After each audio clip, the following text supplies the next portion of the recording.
The environment has become... What we're saying is have a heart. We've got to be able to regenerate our There'll economy. be people who are kind, people who are cruel, but that's life. You can be passionate about vigorous. I'm fine with that. What's wrong with Singaporeans? Good evening and welcome to Talkabout. Tonight we look at gambling. For a very long time, Singapore firmly resisted casino gambling, with Mr. Lee Kuan Yew famously saying that he would allow casinos over his dead body. But in 2005, after vigorous and impassioned debate, the 40-year-old ban on casino gambling was finally lifted on the carefully considered basis that the economic benefits outweighed the social cost. And financially, it's been a bonanza. Last year, the two casinos grossed a staggering $7.7 billion, and within 4 years, tourism jumped by almost 50% to 14.4 million visitors a year. But while the economics may be compelling, the toll on society has raised concerns. Even before the casinos, Singaporeans have been considered the second biggest gamblers in the world since 2002. And after the casino opening, 7 in 10 gamblers, the addicts, were blaming their addiction on the integrated resorts. Counsellors are reporting 50% increases in people seeking help, not necessarily only to the casinos, but also to the recent interest in online gambling.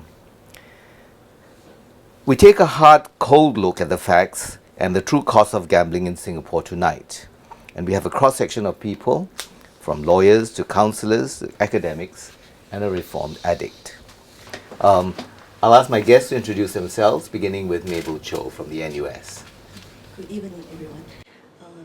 I am an associate professor in NUS Business School, and my research area is in risk management and supply chain management.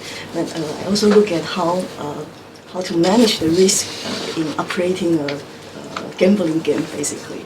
But during my research time, I also noticed that there are some interesting phenomena among how people actually make their bets. So I guess that may have something to do with this gambling addiction. I suppose that's why I was asked to come today. And we have a psychiatrist, yes. Dr. Winslow. Hi, I'm a general psychiatrist who has an interest in addiction medicine.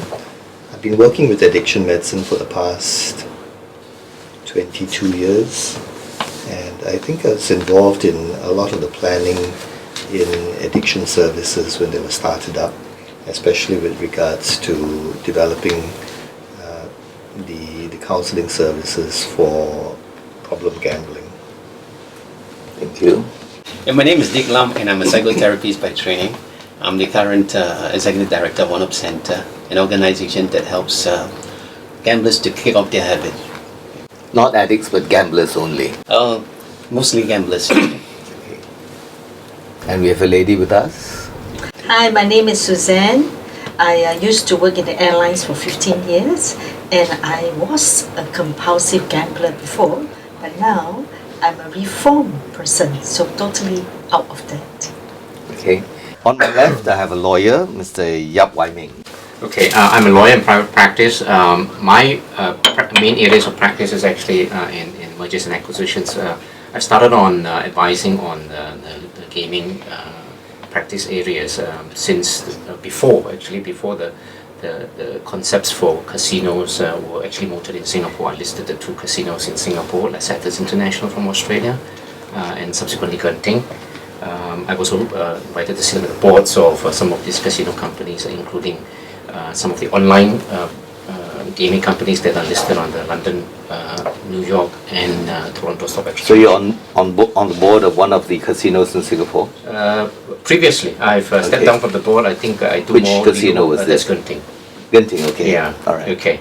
So beyond that, I think I do a fair bit of work for the casinos related support services, advising on these approved gaming machine suppliers and manufacturers, some of the payment gateway providers. I'm also the member of the International Masters of Gaming Law, as an association of gaming attorneys in the world. Okay. Okay. And we have a counsellor here, Billy. Yep. Okay, my name is Billy Lee, and I'm a pastor of a church, Blessed Grace Church, and our church runs a support group for gamblers. Our support group meeting is on every Tuesday, and we have about 30 to 40 regular members who come for the support group. Okay. And Mr. Suresh? Hi. Well, my name is Suresh, as you mentioned. I'm a lawyer in practice. One of my areas of practice is gambling regulation, not just casinos, sports betting, other forms of gambling as well. And short and sweet, and now we have Brian Tan. Yes, hi everyone, I'm Brian. I'm a lawyer practicing also with an international firm. My practice is primarily in technology law. As a result, we get quite a wide exposure to different entities with some exposure to gambling activities, websites, manufacturers of products, even governments. So that's where my interest is. Thank you. We want to look at 4 years on now. Are the sentiments against gambling or against the casinos is strong? Let me give you some statistics first. In the year 2010, One Hope Centre used to see 40 to 50 people at its weekly support sessions, but today they see about 80 people a week. That's right. Yeah. The Hiding Place, a halfway house in Jalan Kayu, used to see 10 people in its weekly sessions, but this has risen to 30 after the casinos opened. We Care Community Services in Kampung Bugis used to have 15 member support groups for family members of gamblers in 2008, but now it has 3 groups totaling 45 people. Voluntary self-exclusion orders for foreigners have increased to 92,700 last year from 55,000 in the year before. And there are other statistics to go on. So my question now is, has the situation become worse, or what has the casinos done for the addiction problem in Singapore? Anybody? Well, I'll start off with the last statistic that you cited, which is the increase in self-exclusion orders for foreigners. I think this is primarily driven by the programs by employers to make all their foreign workers on work permits to self-exclude themselves when they come into Singapore. So it's not really an indication of anything other than the fact that employers are telling all the employees to sign up. Okay. But what about the local situation? Because there has been an increase. Is this increase symptomatic of a problem that is growing? And how does it compare with the same problem in other parts of the world? Are the numbers very high in Singapore or not? Well, I'm not an expert on gambling addiction. I would defer to those who actually do the counselling. I'll be interested to know how many of people who come with compulsive or addiction problems, gambling is related to the casino, or is it online gaming, the other very common form of gambling available in Singapore? Okay, we have a few counsellors here. Go ahead. It's One Hope Centre. Well, as far as One Hope Centre is concerned, we are seeing something like 530 compulsive gamblers last year. This has been an increase of something like 17% compared to the previous year. And therefore, as far as the situation is concerned, we are of the opinion that basically this problem is not getting smaller, but it's bigger right now. But before the casinos started, what was the situation? Well, basically... Or were you formed after the casinos were established? One Hope Centre was formed way before the casino started their operation on our shores. And what were the numbers before the casino? The numbers were pretty small, probably in the 100 plus. Okay. Yeah. And when the casino started in 2010, how many did you get that year and the year after? We saw a slight increase initially, but thereafter, in the year 2012, there was a big increase, especially in the year 2013. Yeah. Okay, and what's your experience? This gambler support group, our Gamblers Recovery Center, we only started about 1.5 years ago, August 2012. So the clients that we see, they are involved in all kinds of gaming, online betting, and soccer. We have Singapore pools, race horses. We have those people who go on board ships, cruise liners.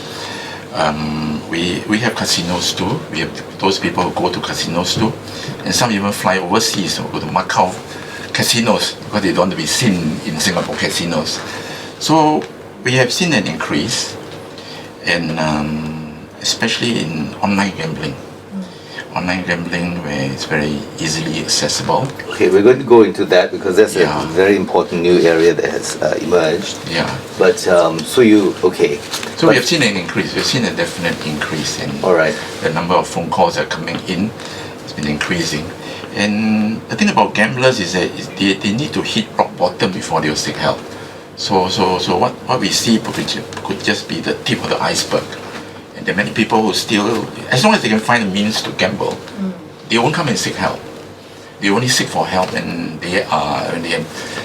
nobody will lend them any more money, when the loan sharks and the money lenders are chasing after them. Okay. They will come and seek help. Let me put that question to Dr. Winslow then, from the psychological viewpoint, emotional viewpoint, whatever.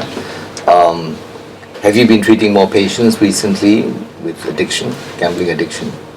I've had a change in employment, so compared to the numbers that were coming through the Institute of Mental Health, no. But let me just say something about the increase in numbers. For example, when we started addiction services at the Institute of Mental Health in 2001, before that there were no statistics or nobody who was coming for, let's say, sexual addictions or compulsive behaviors or gambling addiction.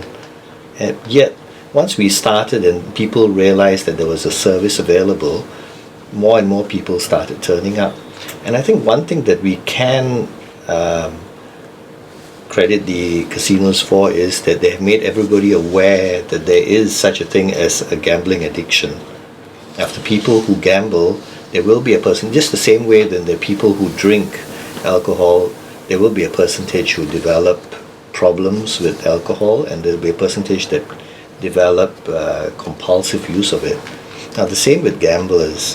And so what we are seeing may reflect two parts. One, it may reflect simply increase or escalation in the knowledge. If people don't know that there's any help available anywhere or have never thought about it, then they are unlikely to seek help.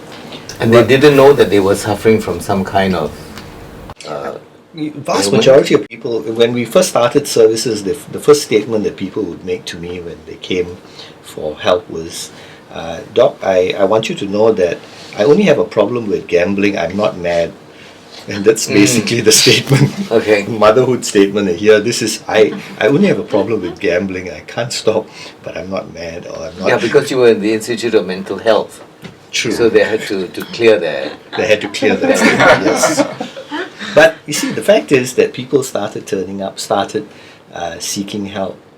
And the more the information has been going out that there is such a thing as gambling addiction, there is such a thing as help available for people, so you don't have to suffer in silence, you don't have to lose everything, you don't have to lose your family, your children, your house and everything else. So it might be a reflection that we are actually doing a fairly good job of picking up people earlier and making available services. I believe you said earlier, I'm not too sure whether I heard right, but you said that in 2002, even before the casinos were opened, we were already the second largest